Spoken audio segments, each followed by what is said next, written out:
პატარა ქართველი კალათბურთელი ნიკოლოზი სარკომას ძვლის კიბოს ებრძვის.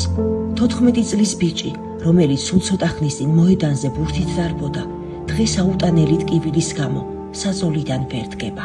ბავშვის გადარჩენა მხოლოდ საზღვარგარეთაა შესაძლებელი. ყოველი დღე ძვირფასია, მაგრამ ოჯახს საჭირო თანხა არ აქვს. დაეხმარეთ. ისრაელში ნიკოლოზმა უკვე გადაიტანა 7 უმძიმესი ქიმიოთერაპიის კურსი. ექიმებმა შეძლეს მეტასტაზების შეჩერება, მაგრამ ბრძოლა ჯერ არ დასრულებულა. ახლა საჭიროა ბოლო, გადამწყვეტი ნაბიჯი. ოპერაცია ისრაელში, სიმსივნის ამოკვეთა. თუ დრო დაიკარგა, დაავადება შესაძლოა დაბრუნდეს და ისევ დაიწყოს ბავშვის სხეულის განადგურება. ამ ოპერაციის ღირებულება $72,000. ოჯახს მხოლოდ 2 კვირა აქვს. კურნალობის გადადება არ შეიძლება, არც ერთი დღით, მაგრამ იმისთვის, რომ კურნალობა დაიწყოს, თქვენი დახმარებაა საჭირო. ნიკოლოს სიცოცხლე უნდა.